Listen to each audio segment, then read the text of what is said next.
Live from the National News Studio, Sri Lanka.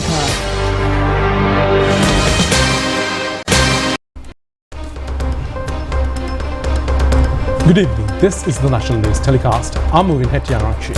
I'm Shara Mascarenhas bringing you the headlines for this Christmas Eve. Let's have a look.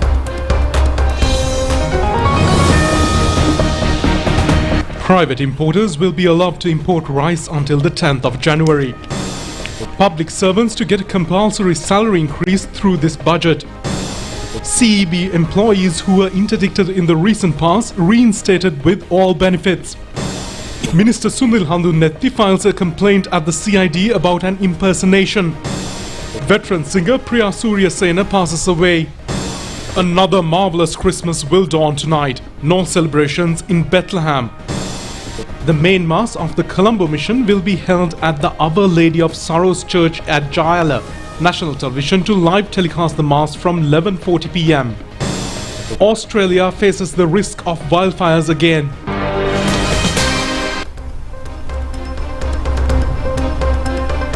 Now on to those and more stories in detail. On today's top story, the Cabinet of Ministers granted approval to a proposal submitted by Minister Vasant Samarasinghe to extend the time period permission for the import of rice of the private sector importers without import license up to 10th of January. The approval granted at the Cabinet meeting held yesterday as a result of the rice shortage prevailing with. Furthermore, permission has been given to the private sector importers to import rice up to 20th of December without import control licenses. Cabinet spokesman Minister Dr. Nalinda Jayatissa said that the government expects that this problem will be eased to a considerable extent once the paddy harvest of the season will arrive at the market. He said that it takes some time, and if we continue importing rice until then there will be a crisis again at the harvesting season. He added that therefore the import of rice should be carried out balancing the situation without causing harms to paddy farmers. He further said that on the other hand, the government has given priority to provide rice at a reasonable price for the consumers as well. It has been proposed to sign a memorandum of understanding between the governments of India and Sri Lanka for strengthening social economic development and bilateral cooperation. According to the framework of the MOU, it has been planned to implement a series of development projects in the northern province under the grant aid of 2,371 million Sri Lankan rupees provided by the Government of India. Accordingly, 33 projects for improvement of infrastructure facilities and enhancement of livelihoods have been identified, drawing special attention towards education, health, agriculture, fisheries, tourism and community empowerment. Accordingly, the Cabinet has approved the proposal presented by President Anurukumar Dissanayake as the Minister of Finance, Planning and Economic Development to sign the framework of the proposed memorandum of understanding between two parties. The Cabinet has also approved a proposal to pay compensation for the damages caused to agriculture sector. The proposal was presented by Minister K.D. Lalkantha. As a result of the unfavourable climatic conditions prevailed in the previous days, approximately 91,300 acres of paddy fields have been devastated, while approximately 86,225 acres of paddy lands were partially devastated.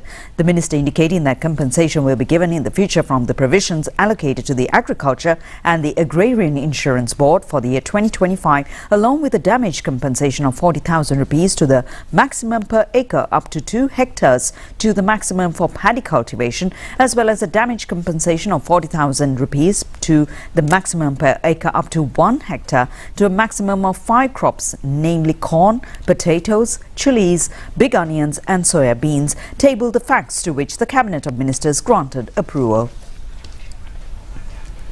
Minister of Labour Professor Anil Jayant Fernando says that the government has paid attention for the compulsory salary increases to the government employees in coming budget. He replying to a query raised by media persons, he addressed this. Minister Professor Anil Jayant Fernando says that in the face of the problem surfaced in 2022, the country was declared bankrupt and the world accepted that Sri Lanka only according to the utterance of the rating agencies. Sri Lanka was dubbed the category of a restrictive default to which no investor category was ready to respond. The minister pointed out that in a short period of time, Sri Lanka has been able to come out of this category in 4 stages and has reached the Fitch rating of CCC plus status. He also said that since the country has approached a stable stage, the outlook of the future is positive. The minister further said that the people cannot survive with the present salary they draw, and the condition of the economy is also not favourable. He added that the government can state an excuse that it will fulfill the promises in 2026, but the government will not do such a thing since it is perfectly aware of the difficulties faced by the people. The minister said the salary increases can be expected and the details in this regard will be presented in the coming budget. 61 employees of the Ceylon Electricity Board who have been indicted in the previous government have been reinstated with all previous privileges according to a special order issued by the Minister of Energy, Engineer Kumar Jayakodi. Energy Minister Engineer Kumar Jayakodi met the concerned employees at the headquarters of the Ceylon Electricity Board today and said the employees had participated in a protest campaign held last January against the selling of shares of the board where the previous dispensation took place to indict the pro's employees. The reinstatement of all these employees and the granting of privileges along with the cancellation of punishment of transfers has been done under the order of the minister. The employees paid gratitude to the government since they have been acquitted and all charges level game were dropped, and thanked them for being reinstated. General Secretary of the CEB Trade Union, Ranjan Jayalal, observed that these employees have not committed anything wrong and they had participated in the protest after granting relief of their side in a peaceful manner. He pointed out that these employees entered into an extremely justifiable line of action without causing any difficulties to the general public.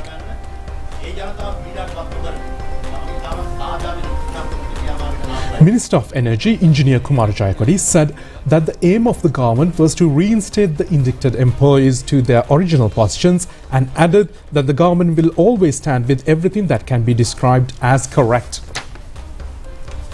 Minister of Industries and Entrepreneurship Development Sunil Handurnethi today filed a complaint in the Criminal Investigation Department regarding a financial irregularity which has been done in his name. The minister says that it has been reported to him that funds have been allocated, stating a community service targeting Sri Lankans abroad by a person or a group of persons introducing themselves as Minister Sunil Handurnethi. The minister said that none of the parliamentarians will make a request for money, including myself. He added that in case such request is made, that it will be done responsibly through an organisation. The minister also said that a WhatsApp group has been used and persons in Japan, South Korea and England have been contacted. The minister stressed that it is requested not to make any such payment in this kind of situations. Now, Christians around the world are getting ready to celebrate the magic of Christmas, which brings on the message of the peace with the birth of Jesus Christ. According to the reports, Xmas celebrations in Bethlehem, the birthplace of Jesus, have been cancelled due to the war between Israel and Hamas. The municipality of Bethlehem has notified the cancellation of the Christmas celebrations this year to project their stand against the humanitarian crisis faced by the citizens of Palestine and Gaza Strip in the face of the ongoing clash between Israel and the Hamas organization. According to them, only religious prayers and observances will be held to commemorate Christmas. The Christmas celebrations in Bethlehem thus have been cancelled for the second consecutive year. The City of London in the United Kingdom has been gaily decorated, signifying the celebration of Christmas.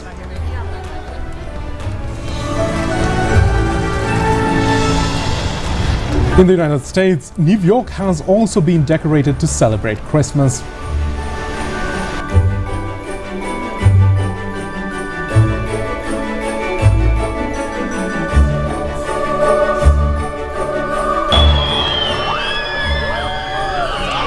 A large number of Christian devotees in Europe are preparing to welcome the magnificent festival of Christmas.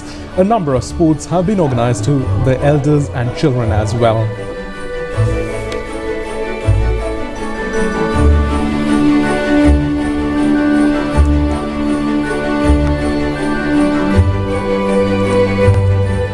Several cities in Singapore are also preparing to welcome Christmas.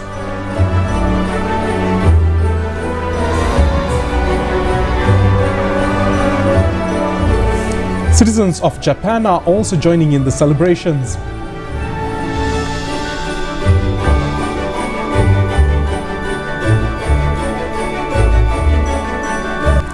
United Arab Emirates has also been colorfully decorated to celebrate Christmas.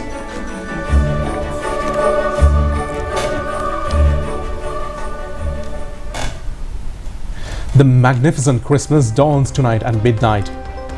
Many major towns in Sri Lanka can be seen adorned with Christmas decorations around. Christmas carols and various concerts are being held at many places. Many buildings in the Colombo city have been illuminated with colorful bulbs to mark the celebration of Christmas.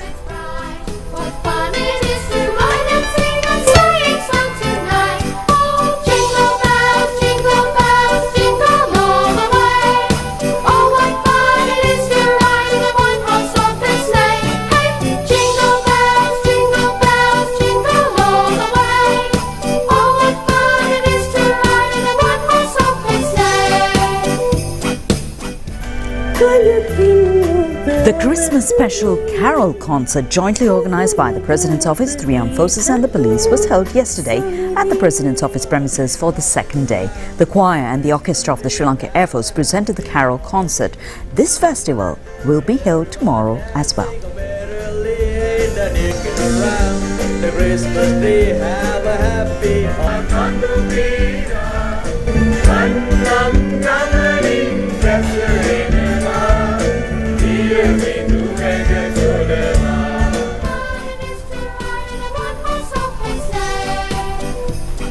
Now, a huge Christmas tree has been set up for the first time at St. Anthony's Church premises in the Kandy city.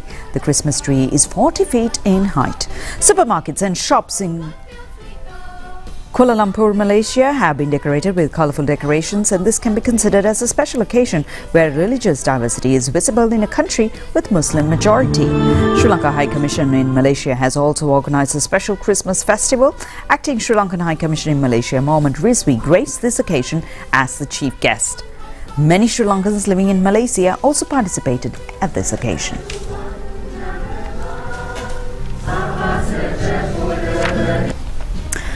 Now, the main mass of the Colombo Mission on the dawn of Christmas will be held at Our Lady of Sorrows Church in Jaila under the patronage of the Colombo Archbishop, His Eminence Malcolm Cardinal Ranjith. This will be telecast live through the national television from 11:40 p.m. tonight.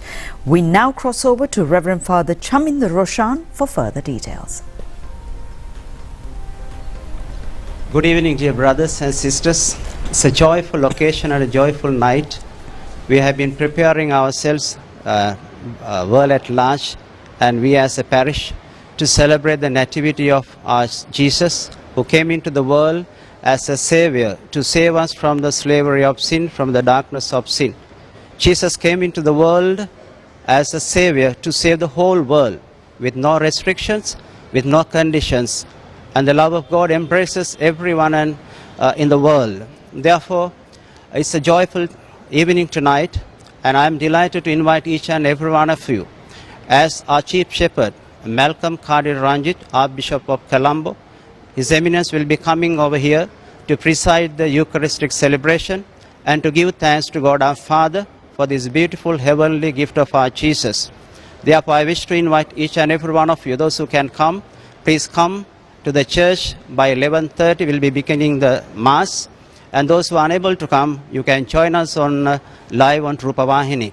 And I wish that there will be more love, more peace and joy in your hearts and in your families in this Christmas. May God bless you all. Technological improvements are an indispensable part in the development of a country, and drone technology is in the forefront.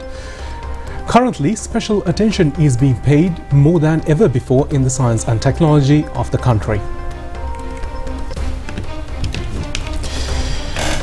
It could be witnessed that drones have been employed as an attack vehicle in the war between Russia and Ukraine.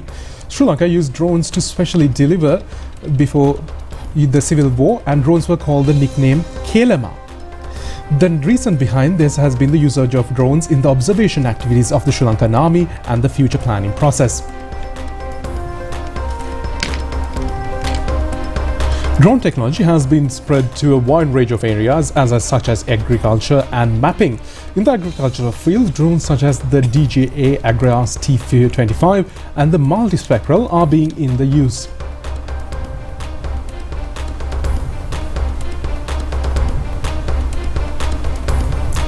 Drone technology is extensively used in various areas, including the state sector. In the recent past, drones were contributing heavily to minimizing the dengue virus, which was rampant.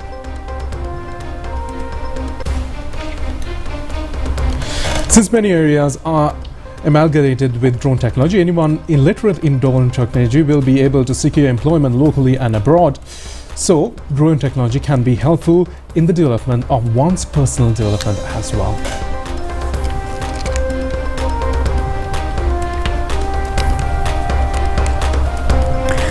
Veteran singer Priya Suryasena passed away this morning. He was suffering from a brief illness and was at the age of 80. The final rites of the late artist is to be held at the Borella Cemetery on the 17th.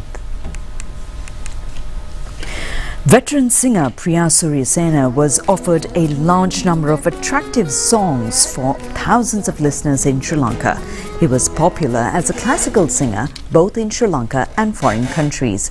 He was able to sing both love songs and songs of separation such as Mage Lameda Suwayanak, Ratakin Eha, Ataran Vimandorin, Asurin Midila, Hiruda Moavi, Sudu Paravi Rana Se, Lihinin Rana Pia Salenne, in an attractive manner. Late singer Priya Suryasena had also marked his popularity as a film background singer. He had contributed to many popular Sinhala films, including Seelanage Valawa, Malkekla, Sikuru Dasawa, and Athin Athata. His remains will be brought to his residence at 154/1 School Avenue, Gangodavilla in Nugakuda tomorrow morning.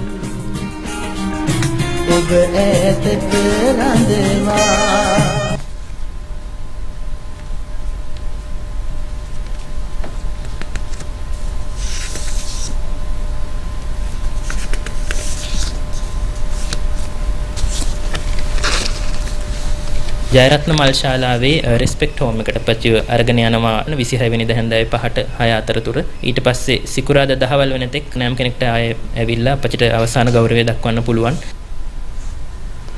Cabinet spokesman Minister Dr. Nalinda Jayatissa says that the government is taking measures to provide fertilizer subsidy to farmers at the most needed hour, avoiding shortcomings. This was told at a press briefing held at the Government Information Department today. He expressed the views regarding this matter as well. Cabinet spokesman Minister Dr. Nalinda Jayatissa said that although the political authority has changed, the state mechanism cannot be made upside down. He said that, however, the system will be made efficient to provide fertilizer subsidy to farmers at the most needed hour. He added that delaying this matter is useless. He further said that the government needs to increase the agriculture productivity. He also said that therefore the subsidy should be given to farmers at a proper time. The cabinet spokesman said that granting fuel subsidy for fishermen, a problematic situation has arisen. The Prime Minister said that it has been correcting by the mediation of our parliamentarians who are under district coordination committees and other regional setups. Responding to a question raised by whether the new taxes would be introduced to import vehicles, the Minister said that the government has focused attention on a variety of vehicles at present. He added that regarding the taxes, the Minister of Finance may issue a statement in the future. Responding to another question regarding the regulation of private hospital charges and their improper charging system, the Minister said that there is a serious problem in this issue. He added that the Health Ministry has the power to regulate not only the private hospitals but also the private medical centres. He added that, however, during the past period, these entities have not acted in a proper mechanism.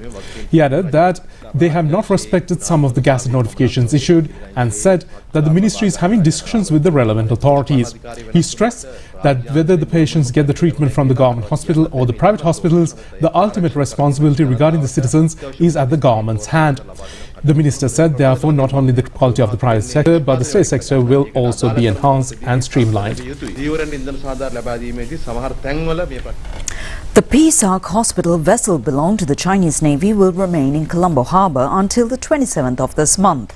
Prime Minister Dr. Harini Amarasuri also visited the vessel. This vessel arrived in Colombo Harbour recently as a part of the programme of the Ocean Harmony 2024 launched by the Chinese government. The Peace Ark vessel arrived in Colombo Harbour on the 21st of this month. It will provide free medical services for the Sri Lankan people until Friday. At her visit to the vessel, Prime Minister commended the Chinese government for sending this vessel for humanitarian activities on behalf of the Sri Lankan people. The Prime Minister stressed the importance of maintaining bilateral relations between Sri Lanka and China and extending support for public health. At this occasion, the Chinese ambassador pointed out the importance of service of the medical vessel to strengthen cooperation between the two states.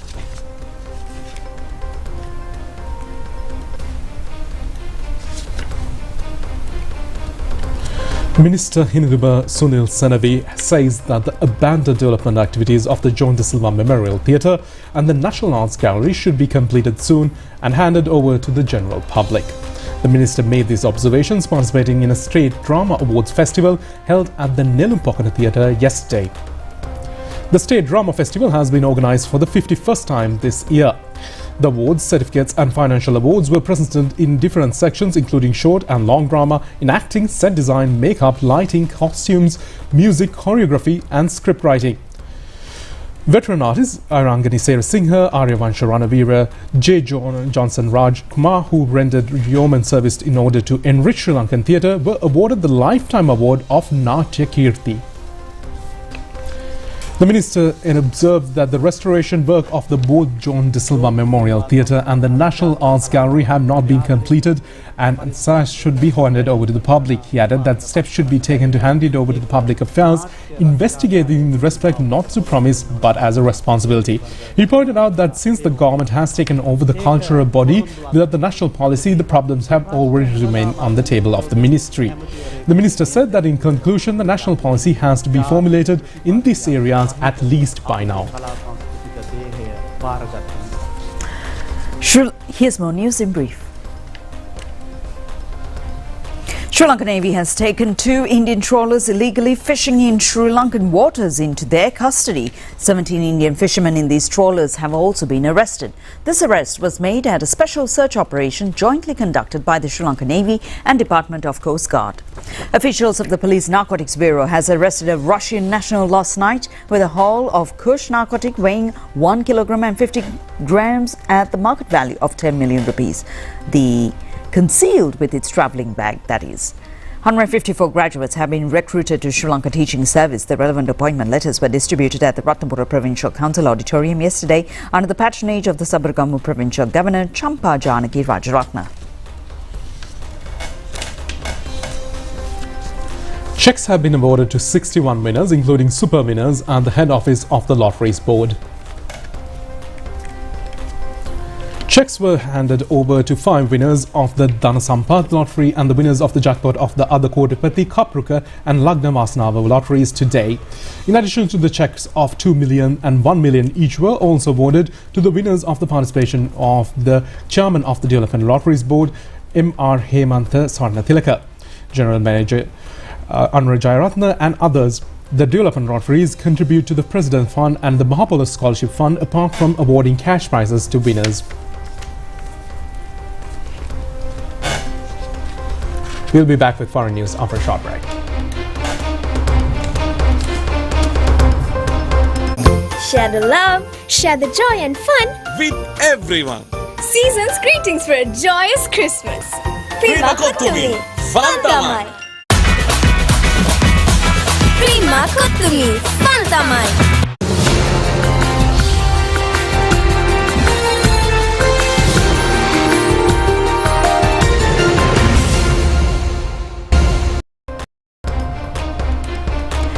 And we take a quick check on international news. Residents in an Australian region engulfed by bushfires were given 2 hours to return home to collect their belongings before Christmas on Tuesday as emergency crews tried to contain the blaze. Throughout Victoria, temperatures are expected to reach 40 Celsius and be accompanied by strong dry winds, while parts of the South Australia and South Wales could also face bushfire conditions on Thursday and on to Friday. Victoria State Control Centre said that they are expecting to see extreme fire danger across almost the entire state. The most significant fire danger is the state has seen across the whole section of the state that we are talking about since Black Summer. The centre added that it is expected that people understand Thursday is a day with serious potential. 4 interstate firefighting forces and 2 incident management teams made up of 100 personnel will land in Victoria in the coming days to retrieve the emergency crews that have been working around the clock to fight the current fires. Terima kasih, Fantamai.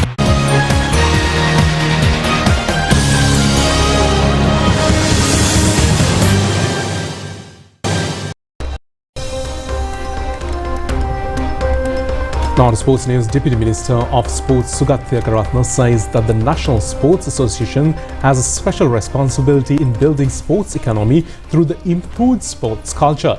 The Deputy Minister expressed these views in a meeting held in Kandy yesterday. The Deputy Minister and a number of officials were on an inspection tour yesterday in order to inspect the present condition of the Bogambara Stadium, which is managed by the Sugatadasa National Sports Complex Authority. Representatives of sports associations in Kandy district also joined this occasion. Museum of this stadium and inspected the shortcomings existent in it and later on participated in a discussion with the representatives of the sports associations of Kandy. Deputy Minister of Sports Sugat Thiyakaratne said that in order to create a sports cultural and sports economy, sports can be utilized. He said that in this regard, the national sports associations have a special responsibility as a link connected with the sports and sports associations. He also said that in order to carry this process forward, all sports associations require personnel connected with sports. The Deputy Minister also said that Sri Lanka will have to be in search of medals in international sports, and this will contribute to the health of the people as well. He pointed out that sports can be developed and made more valuable in activating this process by everyone, where steps have to be taken to propagate the concept of sports starting from village level. Terima kasih, Fantamai. That's it. That's a look at Rupavahini News for tonight. Together with Uwin and the rest of the Rupavahini News team, we'd like to wish you a very Merry Christmas.